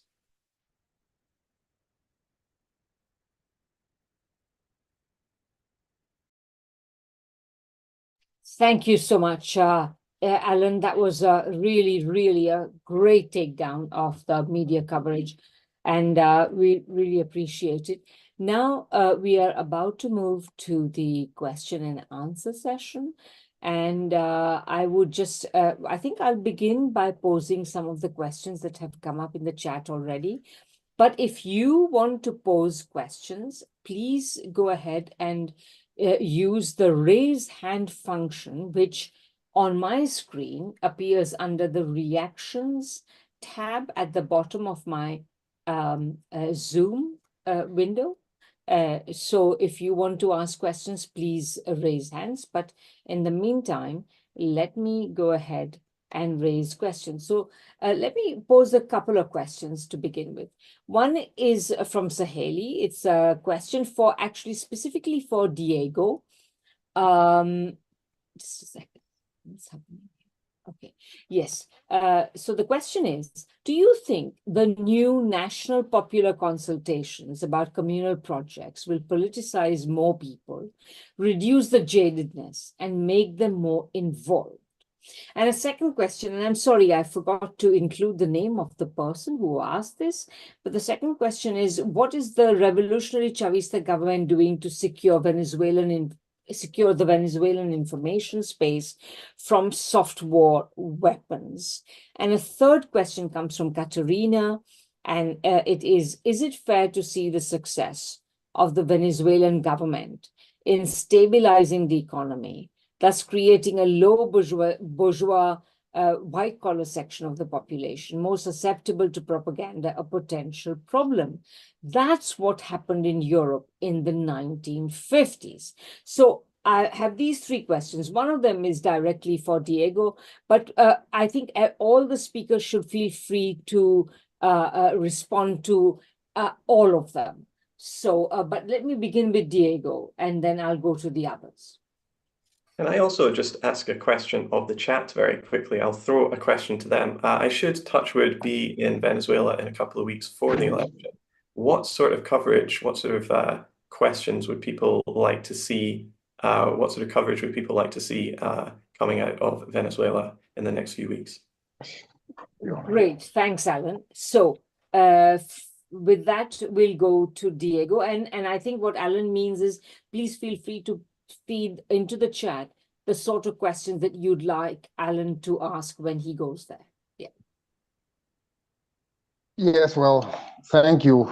First of all, I'm very happy to hear of these three wonderful expositions and complementary among them. It was, and very, which I share most of what they said. I share most of the insights. So it's very stimulating to see that we are actually on many very important subjects on the same page, which is, I think, in this sense, is a sign of health. Anyways, going through the questions, and yeah, I saw Saheli very active, launching questions and also engaging in several discussions during the whole session. But regarding the first question, the national consultation, so that people are more aware of what that was a, let's call it a low intensity referendum. If you compare it to the big ones such as El Esequibo, Constitutional National Assembly, etc., it regarded directly with the communes, with las comunas, and it had to, specifically because they are conceived to be the ones who are going to execute whatever outcome the consultation had. And I think, yes, I think certainly it will have an impact. It does have an impact. I don't think it's that widespread, to be honest, thinking of in general terms. We can talk about that afterwards, but it has to do what I said before. But yes, of course, it kind of mobilizes one of the basic concerns, but also basic tenets, and even I can add rights that Venezuelan people have. And it was important because it engaged on yes, of course, things that need to, very basic things that need to be done in very communal areas, most of them in rural, far regions and areas which still need basic development elements such as electricity, for example, or water, or roads. I mean, it's as simple as that. So, but that brings another question, which is also very much in the conversation in general, which is transparency, efficiency, the struggle, the current stage of struggle against corruption, which is a major issue now, which we can also talk about that afterwards. And yes, in a way, it also relates with one of the, I think it was Katerina's question about creating a low white-collar bourgeoisie in the sense, because I mean, Venezuela, and this is blunt, needs money. Venezuela needs to actually create money, but also needs income, because most of the problems rely on trade and rely on dependency, historically secular dependency on oil as a wealth creator. but things have also had to change in that sense, and it touches every scope and level of the economic activity, and especially, mind you, that we are an anti-developed country, so there wasn't a thing called internal market before. There wasn't access to land in the same way. There wasn't literacy or, the basics to live in order to be able to discuss things afterwards. So in that sense, many of these things lost a lot of ground during the war, and it became a struggle of the most basic fundamentals, although the fundamental tenets of the revolution are still there. But it also has, it has taken us in a very intense zigzag-ish way to survive, specifically survive. And of course, it also has turned into, because it has to do with family economy, it has to do with livelihood, it has to do with many things that actually are in direct contact with the majority of the people in the ways they are able to produce some sort of functional daily life within the current standards. So in that sense, it mixed both the things, Saheli. It mixed it converged for one side the economic issue of things, and on the other one, the most pressing issues, even from a revolutionary perspective. So yes, I don't think it's going to be that widespread, because the phenomenon translates itself differently, and it has to do with what Katerina asked, and how the economy it's playing a major role. And in this reminds me that I forgot about saying something that thankfully, especially Steve in this case, helped me out to remind. We have to also not forget that this must be, even regarding previous process, the most unjust, unfair, unequal elections we're going to have in a lot of time, because of the kind of confrontation we have. Because I still think, regardless of the Maracorina phenomenon, which sadly is to an extent, it has been Venezuela, it has been the Maduro government, the Bolivarian revolution against economy. So to wrap up these two questions, it has to do also the way we have been confronted the recent contradiction, distortions, or problems that are stemming from the current situation. I'm talking about maybe in a sociological sense, but conditioned to what economy is actually doing now.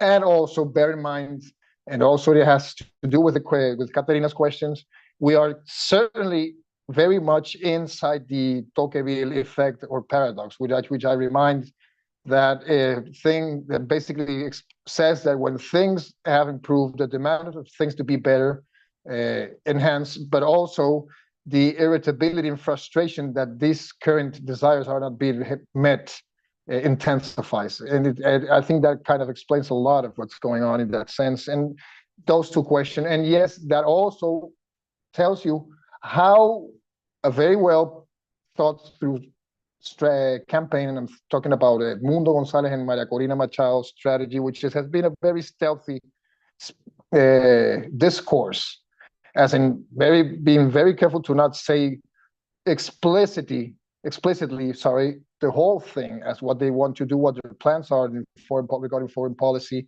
economic, just like Steve have said. But at the same time, they have documentation, they have written programs. You can look out for the Tierra de Gracia program in order to see what's actually about. And it explains that they are well aware of that. I wouldn't call it bourgeoisie, but I call it middle class, embattled middle class, that it's going to be very wooed by prosperity, rich, efficient future with María Corina Machado and Edmundo González. So it does relate to that. But I don't know if at the last minute it's going to be definitive on the election poll.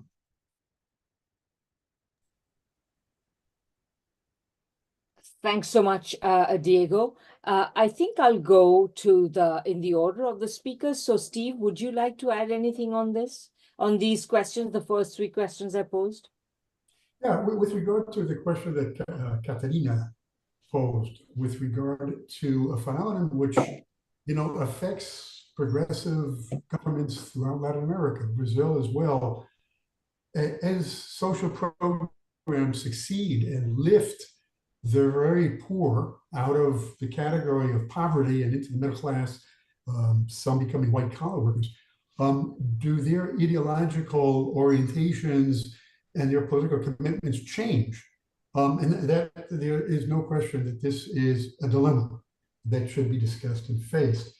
And I would say that part of the problem is due to the fact that in the case of Venezuela in particular, there wasn't enough emphasis from the very beginning on ideological discussion, on education, political education. There was a lot of it. I participated in the Sucre program at the high school, at the university level, and there was discussion, but not enough of it. And there wasn't any kind of organized, with one or two exceptions, organized attempt to educate politically the rank and file of the Chavista movement. And I think that had something to do with the fact that the PSUV was considered at the outset a mass party, which had its pros and cons. The problem was that when you create a mass party and you invite, as Chavez did, people who had voted against Chavez. Chavez said in 2007, this is a party for everybody, including the people who signed a petition against me for the recall election. That contrasts with the concept of a Leninist party based on cadre who are committed to the cause and are politically educated, etc. This was one of the shortcomings of the PSUV. And also the very concept of the Bolivarianismo, that the concept was that this is a movement based on, Venezuelan style socialism. But that term was really never that well defined. I mean, there were certain aspects of it that were defined, but it wasn't really clear what the revolutionary strategy, what the strategy for socialism was. And as a result, I think you had a situation in which many of the rank and file members of the Chavista movement, when they were lifted out of poverty and became middle class, some of them ceased being revolutionary. So I think those are issues that very much have to be faced. Alan's statement about what do I do in Venezuela to cover the elections, just one recommendation, Alan, and that is that everybody in the left knows that we have to get out of the middle class areas and go into the barrios. I'm sure that you are well aware of that. But there is another demographic which is extremely important and doesn't get emphasized enough, and that is the small towns. Because the small towns in Venezuela, in my experience, living, not in Caracas, but in Barcelona, the state of Anzoátegui, is that those small towns tend to be very, very, very heavily pro-Chavista. For example, Santa Fe, which is near where I lived, in Anzoátegui, between Anzoátegui and Sucre. I mean, those people tended to be, I don't know if it's still the case, but they tended to be 95% Chavista. And so in order to refute the claims that there was electoral fraud because in the middle class area, 95% of the population is anti-Chavista, it's important to go into those small towns and see that the reverse is the case. They tend to be very heavily pro-Chavista. I'll take care of that. I'll make sure he goes. Great. Thanks, folks. Sorry. Yeah, I hope you can hear me. So, and next, let me go to Ben. Ben, would you like to add anything to the questions? Yeah. I want to briefly address this discussion of the Venezuelan bourgeoisie. And this is so misunderstood, and not just in Venezuela, in many formerly colonized countries in the global South. there's this kind of like ultra left idea that in order for a country to implement socialism, all you do is you have a government comes to power and it nationalizes everything, and voila, magic, you have socialism. Socialism is a very complex process of construction. And if you actually understand Marxism, you understand you can't simply skip stages. And this has been the huge debate in China. And there's been a lot of misunderstanding and ultra-leftist misrepresentation of China. China understood when it began the reform and opening up in 1978 that it did not have significant manufacturing capabilities, that it was largely an agricultural economy, that it was not able to escape the cycle of dependency in which the colonizing countries export high value-added manufacturers to the formerly colonized countries, which might be politically, technically independent on paper, but as Nkrumah, the founding father of Ghana, famously argued, in a system of neocolonialism, there's still economic subordination in which the formerly colonized countries export low value-added products, raw materials, agricultural products, oil, gas, etc., and import those high value-added goods, manufacturers in particular. So you have to go back, I think, in order to understand how to break out of this cycle. The state plays an absolutely fundamental role, but you also need to recognize, which China did, that as Mao famously put it, when we talk about the bourgeoisie, there are different factions of the bourgeoisie. There's the comprador bourgeoisie, which the vast majority of Venezuela's bourgeoisie consists of, but there's also a national bourgeoisie. And these ultra-leftists who say that all capitalists are exactly the same and that Maduro's in bed with the capitalists, this nonsense, they have this ultra-leftist view. They have no idea what it actually takes to develop a country. Do people really think that Venezuela, 100 years from now, its economy is going to still only be based on exporting oil? I mean, let's be real. Like Chavez, when he came to power, he inherited this problem, which is a 100-year-old problem, well before Chavez was even born.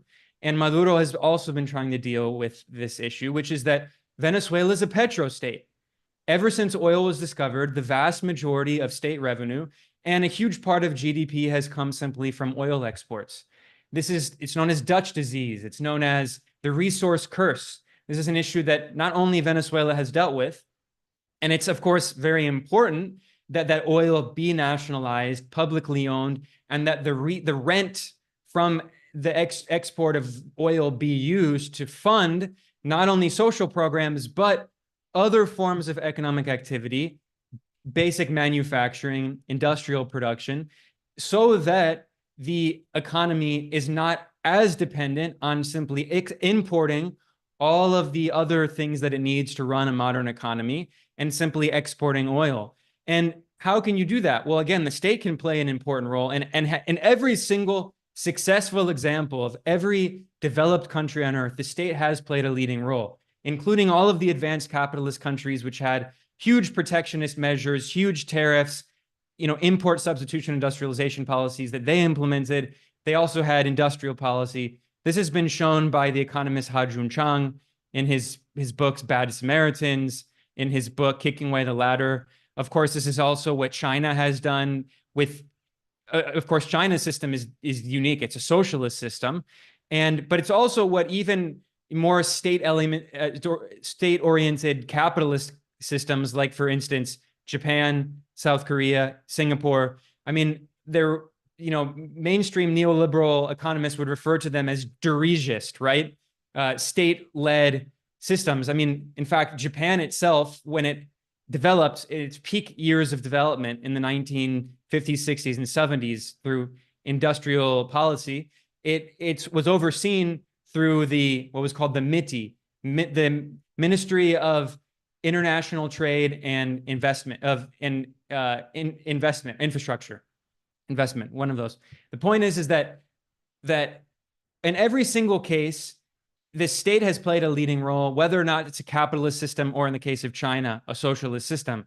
So what Venezuela is clearly doing is, in collaboration with China and with other countries that are trying to go through a similar process, is experimenting. This explains Maduro has passed, for instance, the anti-blockade law, which invites certain forms of international investment, trying to build up some manufacturing. This goes back to Chavez. In fact, under Chavez, they tried, for instance, to create phone factories.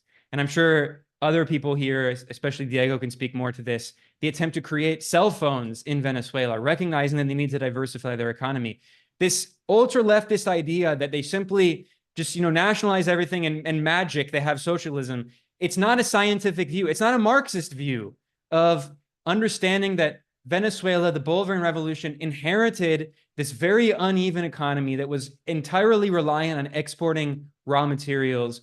And in order to get to the next stage, in order to eventually build socialism, you will need some forces, some market forces, and potentially even a national bourgeoisie. Now, the real contradiction, which is what China has dealt with, and China is now dealing with it very well, is how the state disciplines the national bourgeoisie, how it subordinates the interests of the national bourgeoisie to the country as a whole, and especially also how it fights against corruption, which Venezuela has been doing, which China has been doing.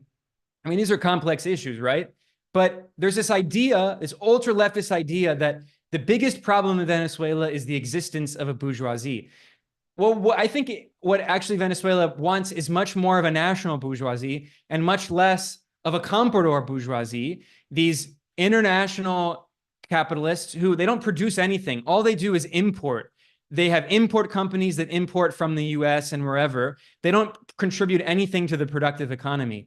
That's a much more real problem. So I think we should really need to move away from this ultra leftist idea that anything that has to do with manufacturing or a market or production is inherently capitalist, and if it's not directly being done by the state, because it's not a Marxist view. You can't simply skip stages to an agricultural economy to socialism, or from a petro state directly to socialism. It's a complex process.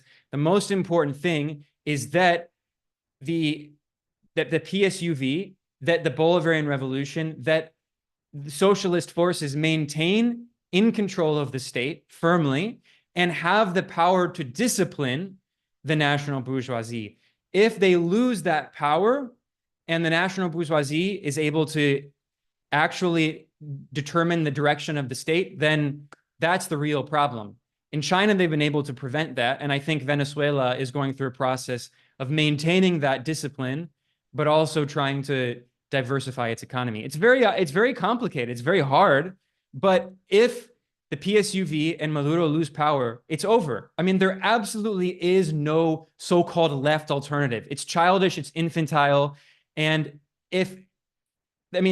these forces that claim to be to the left of Maduro, if they were magically somehow able to come to power through, again, it's ultra-leftism, it's infantile, but if they were magically somehow able to come to power, their government would almost immediately fall. So we have to be realistic here, and I really invite people again to study actually existing socialism and what other actually existing socialist countries are doing, not what governments tried to do in the past and that ultimately failed. This purity fetish. We really need to be more realistic, and I think Venezuela is doing that. Maduro and many of the advisors around him are doing that. And that's why I think I'm pretty optimistic that it's going to be difficult. But as Diego said, they've gone through the most difficult period, I think, of the brutal hyperinflation caused by the blockade, the brutal US economic war, the never-ending coup attempts. And now it's not as sexy, but now is the process of simply trying to economically develop. Thank you so much, Ben. That was so well put. Last round in this question goes to Alan. Alan, would you like to add anything? No, I think Ben, Diego, and Steve all shared some really good insights there, and I would probably just be repeating a lot of the same points. Plus, I've been looking at the chat and getting distracted about all their suggestions. Yes, I can see Venezuela as well. Your call has yielded a lot of good suggestions. I hope they are very useful. I actually think that among the questions that have already been put, I know, Nino, you had a question that seemed was relevant, but I think probably Ben has answered that question. But if you want to follow it up, please raise your hand through the raise hand function. And that also goes for anyone else who has any final round of questions, because we are coming close to the 2-hour mark, and we generally don't like to go over that. In fact, we like to keep well under that. So unless there are any urgent questions that somebody wants to put, we should bring this excellent discussion to a close. But Nino, did you have anything to say? Would you like to add anything? No? Okay. Is there anyone else who would like to raise any remaining questions?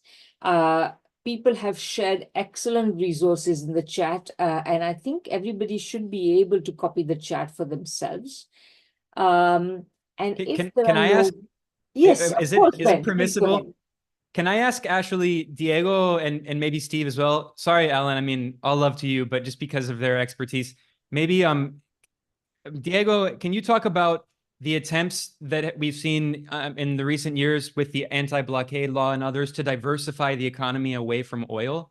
I know this has been a huge topic, and I'm very curious what I've heard, that there's been good progress. For instance, in 2019, I saw that about 60% of food was still imported.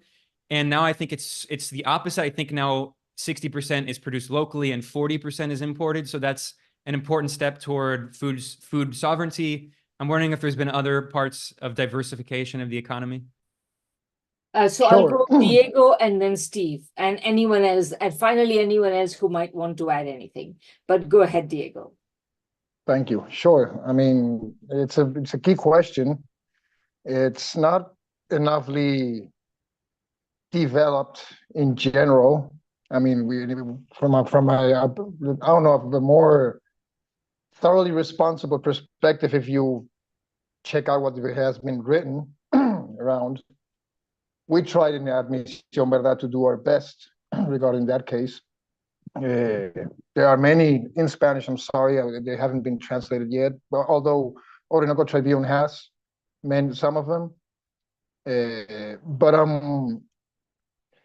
Yes, the thing about we have had very important diversifying initiatives and drives too. Bear in mind that these are also being done after they beat us so hard that we try to make sure that we're not able to recover ourselves on many fronts. Especially, of course, you already talked about it on the oil dependency one, but also on trade in general.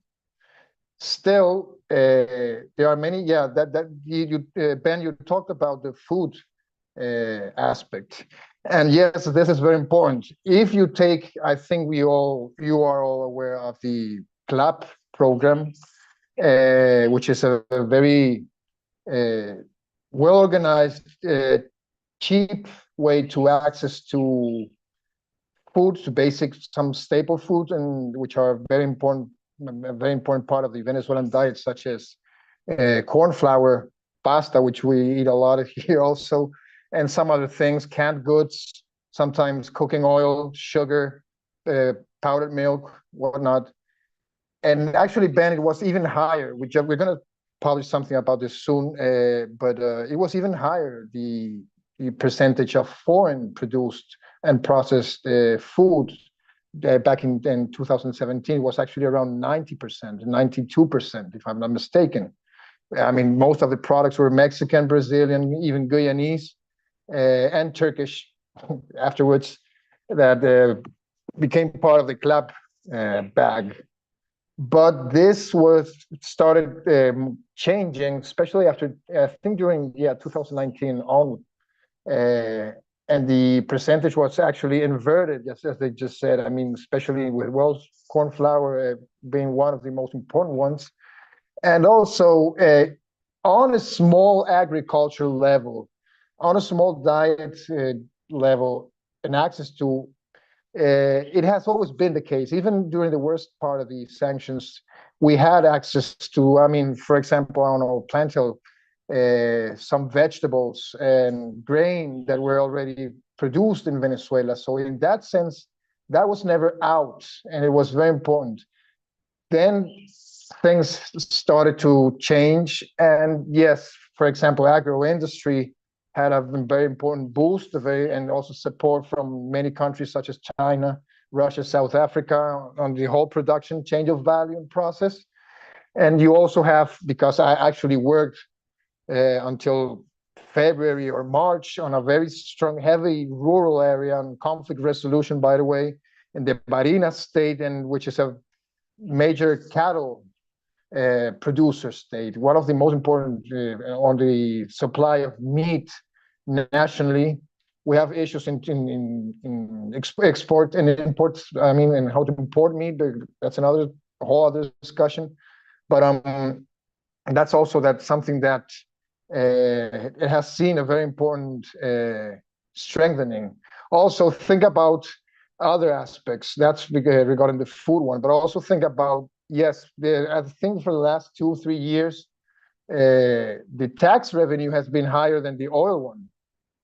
That's another very important element, because a lot of the service commerce area has been highly enhanced also recently, and also regarding exports, and it was a highly pragmatical move, but a very necessary one. It also had to do with currency and currency flows now inside Venezuela proper, which actually allowed, I mean, all the control laws were actually cast aside, and they allowed, I think, in a sense, it could seem a very monetary orthodox move, but it wasn't. But it could easily be seen as one in the monetary mass, and how the flow of other foreign currencies actually helped de-choke the economy on several levels. And I'm not talking only about dollar. I mean, I'm also talking about euro, and in some cases, rubles, Turkish lira, and yuan. This is not de-dollarization whatsoever. It kind of gets close, and we have several experiments on that front, but of course, it's not that. And in that sense, Venezuela, it is una amenaza, an unusual and extraordinary threat to the U.S. and the rule-based order. But and the other thing that regarding the mild or shy successful, because when I'm talking about shy, I'm not talking about, because there have been many initiatives of diversification. Yeah, you have like small industries starting to run up again, like pharmaceuticals. Venezuela had an industrial base for pharmaceutics, very small one, but existent nonetheless. And also in some other things like spare parts. And there's also a lot of ingenuity going on, especially with the CPT, the workers' committees blocks. So I forgot I'm not going to translate. It's easy to find anyway. In building spare parts for the industries, for basic industries such as Sidor, so the steel industry, the iron industry, and whatnot.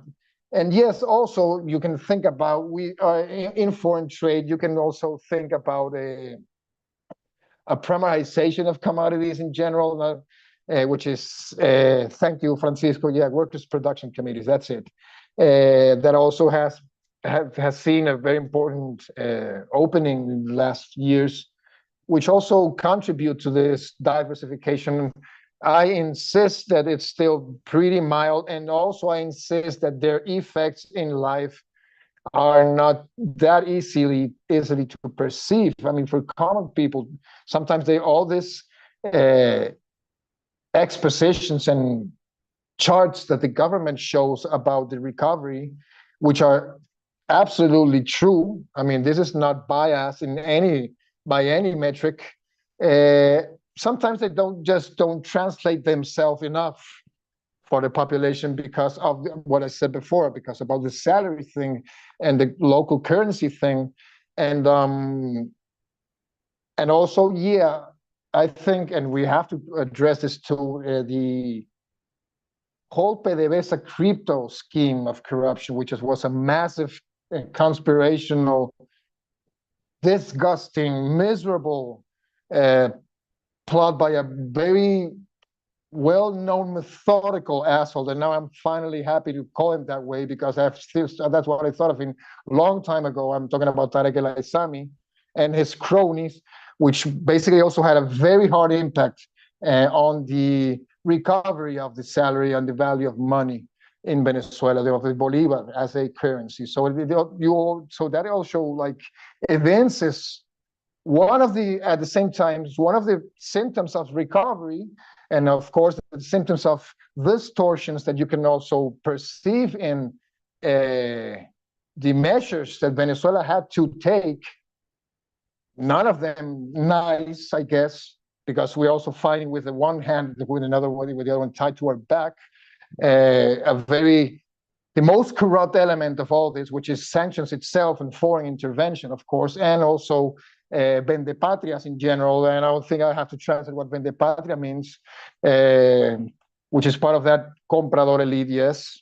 And but you can also say, as Ben talked about, the role the state has had in curtail and address and attack and do their best in many instances to roll up these corruption schemes that have been happening ever since. This is also a secular problem. This is not a Bolivarian revolution one, although it has had their own features, which are also quite dangerous in any way, especially now talking about one more time about economic aspirations, and also another side effect of especially the old commerce opening side of things, which is easy money, rentier money, but it could also be misleading about what some individual would actually want at this stage of life and could believe. And this also one more time relates to Katerina's question earlier about that white collar bourgeoisie. Yeah, of course I do. It's a white collar, or not necessarily even white. It could be like, I don't know, brownish, as in it's close to dirt, but also to the white, to the high tier, to the fat cat colored people. So I think that's kind of addresses that part of Ben's questions. And I think, and I have to jump in and add one thing, because there was another question around about securing information in our media landscape.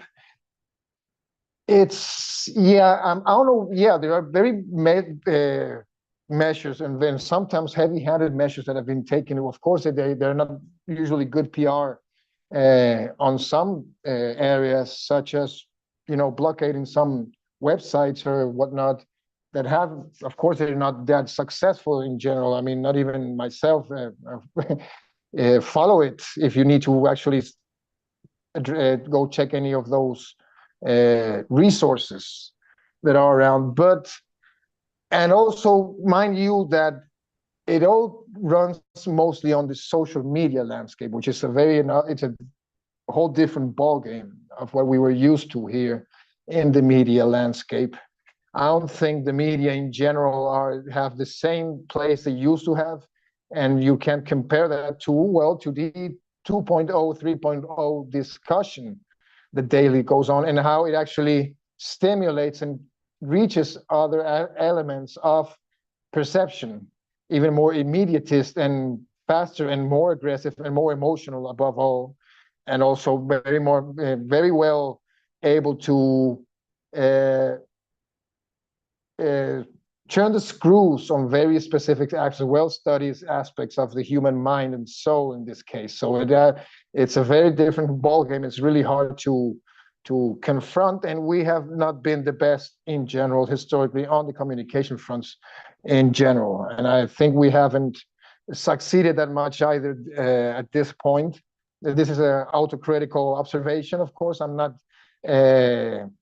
putting myself outside of that problem, because I work on media, I work on a public analysis, I work on a investigative analytic website. So that kind of also touches that question that was left a bit unanswered. Thank you.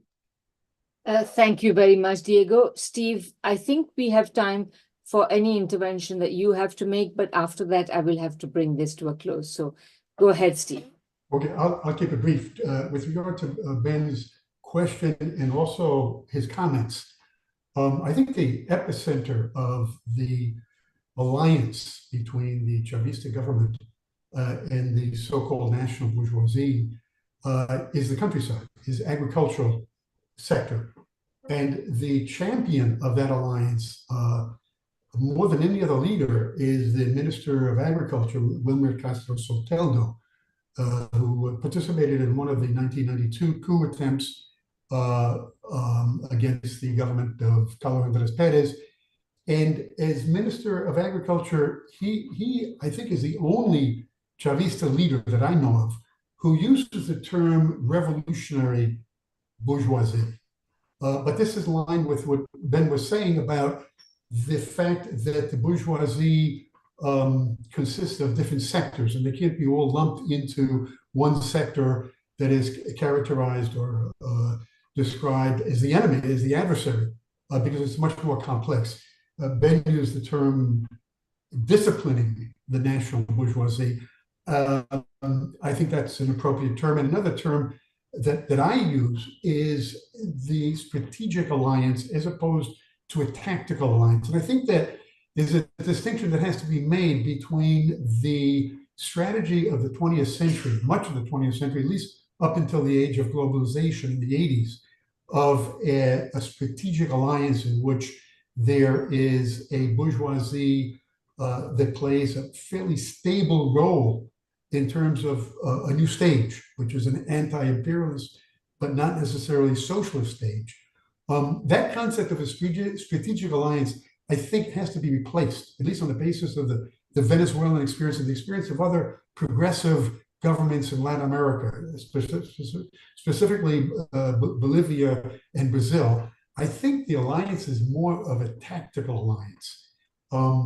And specifically in the case of Castro Soteldo, you've got to consider the tensions there between that agricultural bourgeoisie and another project of the Chavista movement, which is the comunes, the communes, which in the countryside have land claims which clash with that agricultural bourgeoisie. So it's a complicated kind of situation.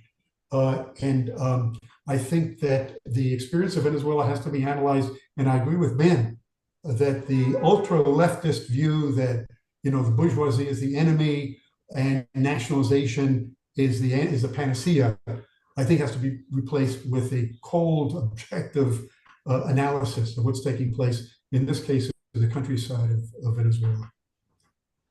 Thank you so much, Steve. We are going to bring this to a close, but before we do that, I have two people I'd like to ask to make very brief announcements. The first is Alison Bodine. Linda, would you mind asking Alison to unmute? And then, Alison, could you make your announcement about what you put in the chat about the Venezuela Solidarity Network? Please keep it brief. Sounds good. Hi, everyone. Thank you to Orinoco Tribune and to the International Manifesto Group. I just put in the chat announcement an appeal to everyone to join the Venezuela Solidarity Network's monthly webinar online picket. It's going to be Tuesday, July 23rd at 4 p.m. Pacific, 7 p.m. Eastern, to continue these important discussions on the election, and also a general appeal to people to join the Venezuela Solidarity Network. It is a newly formed organization of groups across Canada and the United States, and one of the co-sponsors of this series of webinars. And there's a link in the chat at venezuelasolidaritynetwork.org that you can join. So greetings and thanks from Fire This Time Movement for Social Justice and the Venezuela Solidarity Network. Thanks, Alison. And those of you who don't know, the Fire This Time and Alison and her colleagues, they do fantastic work on Venezuela in North America. So please join them. I have once again shared their link in the chat, when Alison also has. So if you want to save the chat, you will find it there. And now I would like Alan Freeman to make a brief announcement. Just to emphasize, I think that what Alison Badin and what the network has been doing is formidably important, because we're not just here to comment, we're here to support. And solidarity is an absolutely critical element of, particularly given the attempt to isolate the regime, of what is needed. In that respect, I want to say that we are very pleased at the collaboration between the Manifesto Group and the Orinoco Tribune, because it's the beginning of a very necessary element of solidarity, which is dialogue between people who are at the heart of the process itself and people who are trying to solidarize with it. So we hope to continue, and I want to invite everybody here to join in that process. And we aim, among the ideas under discussion, is that we will have a webinar after the election on its international significance and consequences. So I'm just pre-announcing that, even though it's still just a glint in our eye and we're discussing it, and invite anybody and everybody who wants to, join this increasing collaboration between organizations who want to get out the truth and who want to organize solidarity to contact us via the addresses that you've all seen. Okay, and very brief, less than 2 minute opening for Diego, because he would very much like to add something on the land issue. So Diego, please keep it brief, but please go ahead. Sure, thank you. Here's the thing. I saw, Steve said something that's quite important about the land issue and the contradictions that are going on in Venezuela right now. I hope we keep this conversation on. I don't mind if it's right afterwards the end of the webinar, but it's even more complex and dynamic than that. And this is, I can say it's an informed opinion that the last 4 years I've been going through rural areas, especially in Western Venezuela. It's not the thing about Castro Sotelo. He did an important boost on agro industry, but on the land owning issue, it's not. It has gone through so much advances, and it has gone into a new territory of contradictions, because of sometimes even you have the situation of even land without campesinos and no one working, or even the unableness to actually develop it fully because of the lack of resources to do so. So that's actually the most pressing issue in the El Campo, is regarding small and big and mid and even big land workers and landowners and agriculture projects in general. And it goes even not at the same pace as the agro-industrial side of things has. So it's a even deeper discussion that, well, for another time, but it's a very contradictory one also. It's very disturbing at some points. Thank you. Thank you so much, Diego. And I think that what Diego says is quite important. And who knows, maybe we will manage to organize something specifically on the land issue in Venezuela and more widely, I think, in Latin America, where it is a very big issue.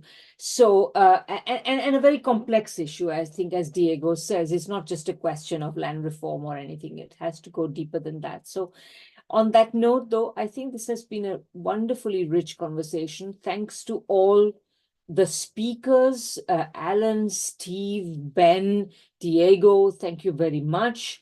Thanks to all the co-sponsors who have helped us to publicize this.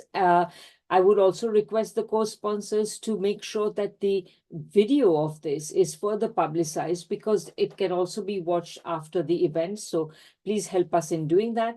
And thanks to all who have stayed. We still have nearly 50 people here after the 2+ hour 2 hour plus mark. So I think this really shows that this is a subject that inspires a lot of people.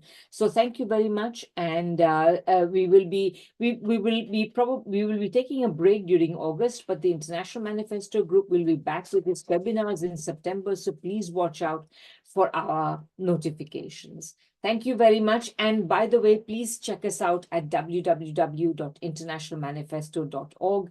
Read our manifesto, consider signing it, consider volunteering, consider donating, all those things. Thank you very much, and goodbye.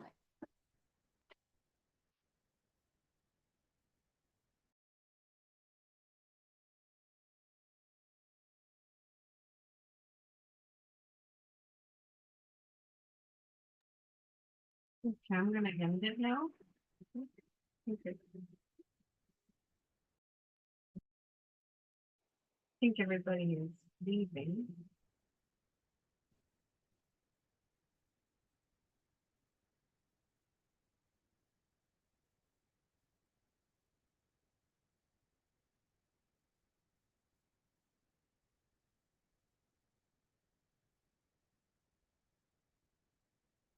If I don't think